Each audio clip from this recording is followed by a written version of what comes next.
Welcome to my channel. मान लो कि उसका टेस्ट बुरा नहीं है लेकिन तुम्हारा दोस्त ज़रूर है, ज़रूरत से ज़्यादा अच्छा है। अश्वा ने मुंह के जावे बिगाड़े। चलो मान लिया कि मेरा दोस्त ही बहुत अच्छा है। मोहित ने माथे तक हाथ ले जाते उसे सैल्यूट किया। अब ये भी मान लो कि तुम्हारी शादी के बाद हमारी दोस्ती ऐसी नहीं रहेगी अश्वा बीबी। अश्वा का दिल एकदम उदास हो गया। इसे ऐसी कोई भी बात आजकल यूं ही उदास कर देती थी। मैं भी ऐसी नहीं रहूंगी। मोहित ने इसे सर ता पैर देखा। पाँव में बर्फ पर चलने वाले लंबे बोट, मर्दाना लिबास, सर पे पी कैप और किसी भी किस्म के मेकअप से मुबरा चेहरा लिए वो उदास खड़ी थी। अच्छा, हम यहाँ इंजॉय करने आए थे, ना कि तुम्हारी आने वाली जिंदगी का सोचकर उदास होने। वो उठकर उसके बराबर आ खड़ा हुआ। अश्वा ने जल्दी से अपना मूड दुरुस्त कर लिया। खाना खाकर माल रोड की तरफ निकलते हैं। वो अब कुर्सियों की तरफ आ गए थे जहां वेटर अब सलाद और रायता रखकर जा रहा था। खाना तकरीबन तैयार था। खाना खाकर वो माल रोड की तरफ निकल गए। माल रोड पर जाते ही अश्वा ने मुगीस भाई के तमाम बच्चों के लिए शॉपिंग करने के साथ साथ अदीबा बाजी के 4 अदद बच्चों के लिए भी कुछ न कुछ ले लिया। अदीबा बाजी मोहित की इकलौती बहन थी जो आए दिन मायके में ही अपने सारे बच्चों के साथ पाई जाती थी। अश्वा की चूंकि कोई बहन नहीं थी तो अदीबा बाजी हमेशा से उसके लिए बड़ी बहनों ही की तरह थी। उनकी शादी ये अश्वा ने छोटी बहनों वाले सारे अरमान पूरे किए थे। उनके बच्चों की हर तरह से खाला भी बनकर दिखाया था और ये बात भी थी कि हुलिये से वो उन्हें मामू ज़्यादा खाला कम लगती थी क्योंकि उसका हुलिया मोहित मामू से ज़्यादा मुख्तलिफ नहीं होता था। शॉपिंग के दौरान ही मम्मा की कॉल आई और वो इसे फ़ोन पर न जाने क्या क्या नसीहतें करती रही कि कॉल बंद होने पर उसके चेहरे के तासुरात मुकम्मल तौर पर बदल चुके थे।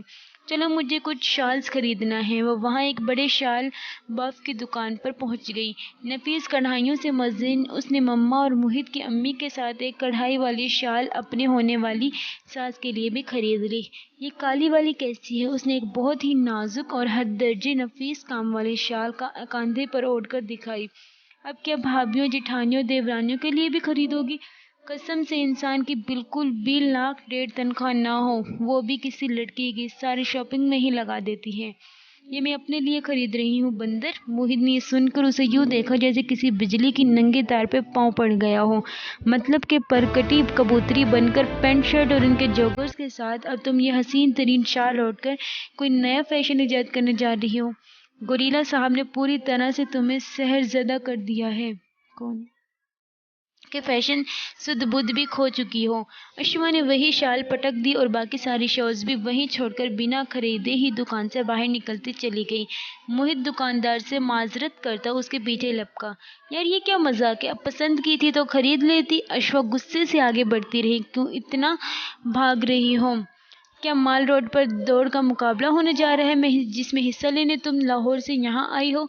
वो जैसे इसे सुन ही नहीं रही थी, बस दौड़े जा रही थी। वो इसका लाल बहबू का चेहरा देखकर अंदाजा कर सकता था कि अंदर कई टन ईंधन जल रहा है जिसे यूं भुगा रहा है। सारा मजाक गया भाड़ में। अब तो संजीदगी काल चोला ओढ़ना जरूरी था। मैंने तो मजाक किया था, तुम कब से इतना सीरियस लेने लगी मेरे मजाक को? वो अब एक तरफ जाकर खड़ी हो गई। अब अगर मैं खुद को बदलने की कोशिश कर रही हूँ तो ज़रूरी है कि तुम मेरा मजाक उड़ाकर मुझे मजबूर करो कि मैं वैसी ही रहूँ जैसी हूँ।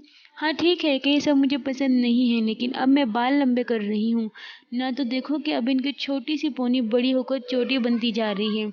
इस ट्रिप के बाद ढंग के कुछ कपड़े भी खरीद लूँगी जिन्हें पहनकर मैं यकदम मम्मा और आंटी की मशरक की लड़की बन जाऊँगी।